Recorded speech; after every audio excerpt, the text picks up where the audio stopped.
ang ating makeup. Diba? Effective kasi after, at ito si before. Walang pagbabago.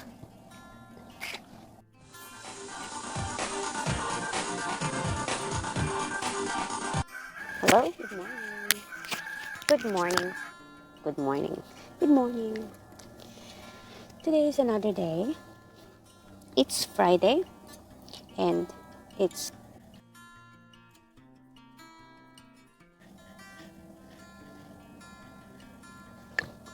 hello. Hello. Yan. Yan ang bare face. Kaya natin mag-transform. Practice lang tayo. Makeup kit. Yan. Malaki siya. So, dala-dala ko pag pupunta akong opisina. Kasi minsan pag pumapasok ako, wala akong makeup. Kasi dito, pagkagising mo, ligo agad. Wala nang time mag-makeup. Sa akin yan ha. Pero sa iba, maagang nagigising tas mag-makeup. Ako itutulog ko na lang. Tapos sa opisina na lang ako mag-makeup. Kaya dala-dala ko ito lagi. So, hindi naman siya ganun expensive yung aking mga gamit. At saka hindi naman kasi ako maya hilig lagi-lagi. Ang most priority ko lang is ito. Kilay, tsaka lipstick. Yun. Dahil nga gumagamit na tayo ngayon ng mask, cover na ang face, so kailangan mata ang i-emphasize natin. Yes? So, una, mukhang naghilamos sa manawak. Sila gigising ko lang. Yan. Hindi ko nagagayahin kung paano ginagawa ng mga magagaling mag-makeup. Itong gagawin ko lang naman ay yung ginagawa ko talaga sa mukha ko. Hindi ako naglalagay ng kung ano-ano. Ang una ko nang nilalagay pagka tapos ko maligo ganyan or paghugas, naglalagay ako ng moisturizer. Moisturizer na vitamin E. Yan. Vitamin E. Yan, lagyan natin sa mukha natin para kumapit kung ano man ilalagay natin. Nakatingin ako dito kasi may malaki akong salamin. Ayan, lagyan mo natin ng moisturizer. Kailangan kasi ngayon, malamig ang panahon. Nagdadry ang mukha, nagdadry ang lahat. So, kailangan natin ng moisturizer. Ayan, nakalagay na natin. Nalagay na natin, so kailangan lang natin patayin ng contour. Ayan. Natapon. Natapon ang aking mga laman. Tsaka paggabi pala, ito ginagamit ko. Brilliant.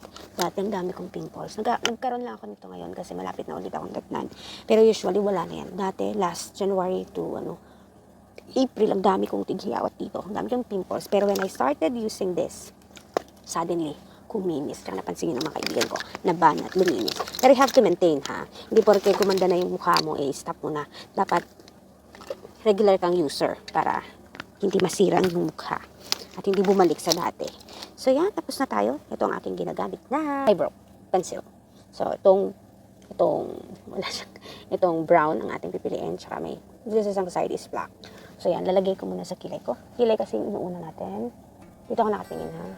Mabilis lang ako magkilay. Hindi ako kasi expert ng iba. Kasi yung kilay ko may shape na kailangan lang natin i-emphasize. Ayan. Emphasize lang natin ang ating kilay. Parang buhay na buhay. O, dito mo yung compare it mo. Tsaka dito sa kabila. Tsaka dito sa kabila. Diba? Magkaiba sila. So, yan. Alam mo, sarap ng feeling ng mukha pag nilalagyan ng moisturizer.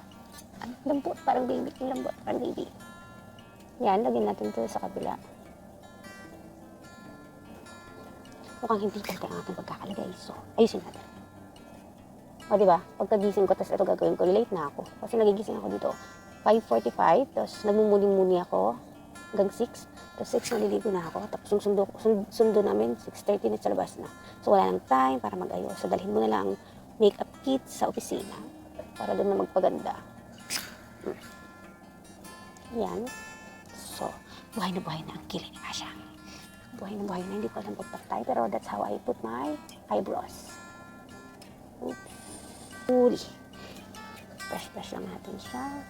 Hindi nyo nakikita. Kailangan lang natin i-brush para mag-blend. Hindi ako lumalabas ng bahay nang walang kilay. Kasi diretso naman ng sasakyan. So, hindi na ako nakakasalamu ng ibang tao. Yung driver lang naman ang kasama ko. So, pak na yan. Hindi naman yung papansinin ang aking kilay. So, yan. Hindi ko na po pantay, pero tingnan lang. Hindi yata pantay. Hindi siya pantay. So, lagyan natin. Hindi ako naglalagay ng foundation, sister, sa naiirita yung mukha ko pag naka-foundation ako. Nag-heavy makeup lang ako pag heavy naman ang pupuntahan natin na party o okasyon. So, after that, meron ako ditong lipstick na galing pa ng Ever Pilena, Philippines. Binigay sa akin ng kaibigan ko. Smell is so good. Bango-bango.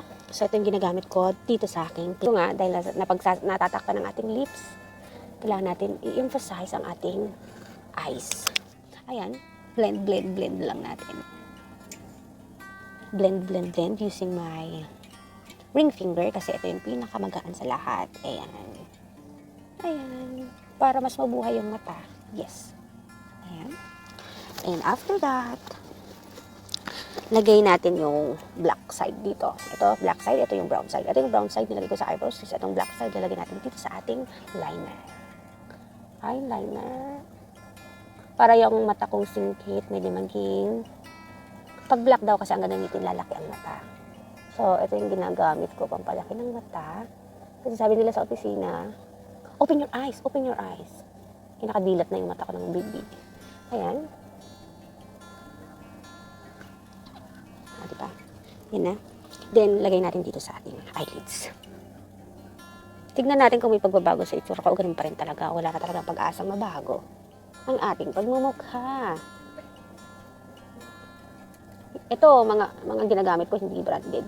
Hindi ako mahilig mag-makeup Pag regalo, okay lang. Pag branded, why not, diba? Pero pag ako bibili, siguro, kunin ko na lang. Ilocano ako Ayan, meron na tayong ang tawag doon, wing effect. Ayan, ginamit natin to. Hindi ko na mabasa yung pangalan ng, hindi ko makikita yung brand nito. Pero sabi niya dito, binigyan lang kasi ito ng kaibigan ko, isang bulk, parang mga 10 pieces na ganito. So, tinago ko na lang, hindi ko na inalam kung ano pa oh, it's here. Then after that, kulutin naman natin ang ating 10 pirasong pilik mata. Ayan.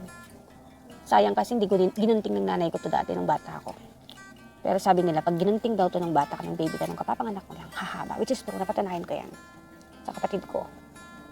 Kapatid kasi ako mas bata sa akin. Parang 16 years old ako nung nagka-kapatid ako. Ginunting ko yung pilik mata niya, umiyak siya. Pero may mahaba na yung pilik mata. The next is ito. Nakulat-kulat na natin ang 10 piraso natin pilik mata. So, lagyan na natin ng essence. Essence Get Big Lashes Volume Boost, sabi niya. Lagyan natin. Buti pa sila masaya. Ako hindi. Weekend nandito ako.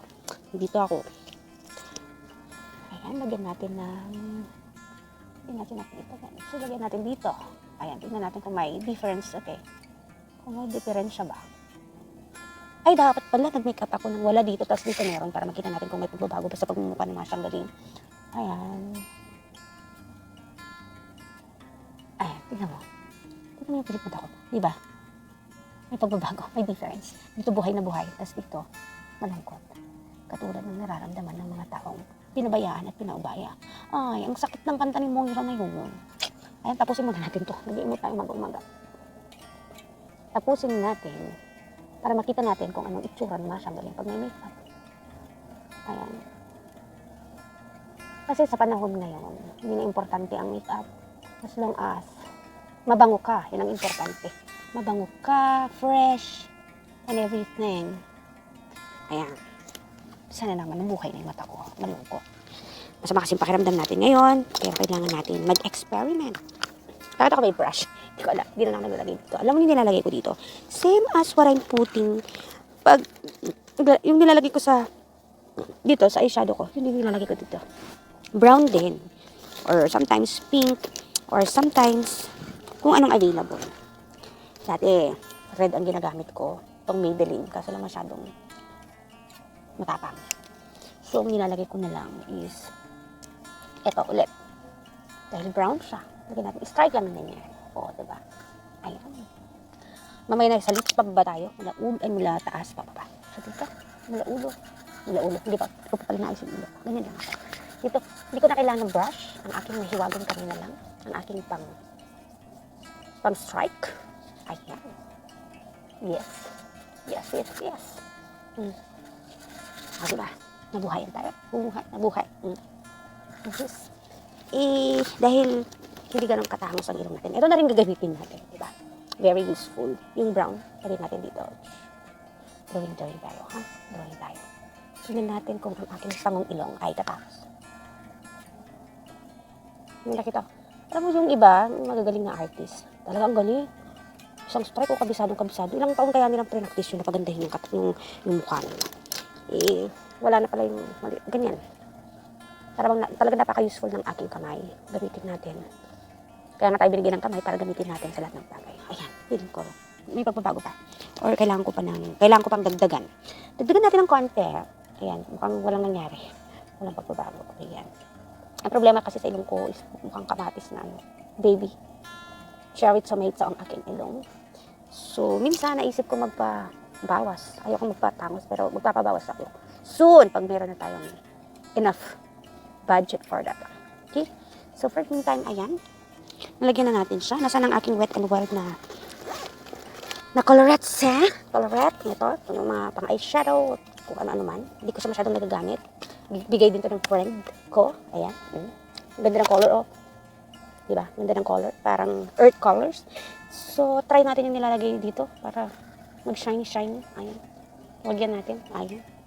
Ayan. Pwede din ito gamitin ko pag naglalagay ako dito sa patangos ng ilong. Yes. Kaso mas gusto ko yung pencil. Parang gusto ko pang lagyan yung taas ng pilit mata ko. Para ma-emphasize natin yan. Gamitin natin tong brown. Kasi parang hindi masyadong brown yung nasa taas. Smoky Mountain. Smoky eye ba to? Yes. Ayan. Diba? Oh. Anong say mo? May pagbabago ba? Yung iba nga naglalagay dito. Mukha kasing malapad yung mukha ko. Bala ko lagyan dito. Sige, tingnan natin kung anong nangyayari. Gamitin na rin natin tong brown. Ito. Sige. Tapos lagyan natin dito sa side ng aking face. Ayan. Para pumayat ng konti ang aking mukha. Ayan. Ayan, kuskusin. Ayan, kuskusin. Pasensya na. Wala akong mga gamit pang makeup. Puro kamay na lang. Pag nagka-budget na yan, bibili na tayo ng more. Hindi kasi ako mahilig pang makeup. Lipstick lang tak na sa akin. Hindi ako marunong maglagay ng mga contour na ganyan. Mahabang pag-aaral pa yan. So, mahilig naman ako manood ng mga YouTube. Let's see kung magbabago siya. Kung may pang-test. Di ba siya? Smile. Dahil gusto ko yung kulay ng brown, lagyan natin sa lips natin. Oh, di ba manipis yung lips ko? Hay nako, meron akong sikreto dyan. Nakita ko rin yan sa mga videos ng mga galing na artista. So, ito yung ginagawa ko. Ina-over ko yung lipstick dun sa may lip line. Sa lip liner natin, iangat mo lang, taas mo. Ayan. Oh, diba? Kumapal. Ayan. Sino mag-aakala na ang bibig ko ay manipis pag ako ay nakamake lipstick? Ayan. Wala akong mga nakikita pa rin yung mga pimples ko. Wala akong, ang tawag doon yung pantago sa ito. Pero yan, ito lang yung makeup na kaya ko. Kaya ng powers ko. Parang gusto kong lagyan ng dito. Yung mga nilalagay nila. Yung mga shine dito. Sabi nila pag mga point. Basta yung hindi ko alam yung tingnan. Ayan, para nag-bright. Yes. Subukan nga rin gamitin to. It's useless. Binigyan natin kahit wala na lang ginamit. Pero kung may mga polvo kayo, sige, tingnan nyo para kumapit. Tsaka yung spray nila para kumapit lahat ng makeup. So, feeling ko ito na yun. Tignan natin kung ano yung tsura natin pag nilagay natin ito. Yan. So, lagay natin ito. Diba? Useless din ang aking nilagay na lipstick. Kasi kakapit lang din dito. So, dapat pagandahin na lang ito ng mata. Diba? Yung mata. Ito mga mata natin. Yes. Yan. Expressive pa, diba? So, yan. Ganun lang. Very simple. See before, see after. Walang makeup, may makeup. Sige na. I love you all. This is Mashang Galing. Mama, chup chup.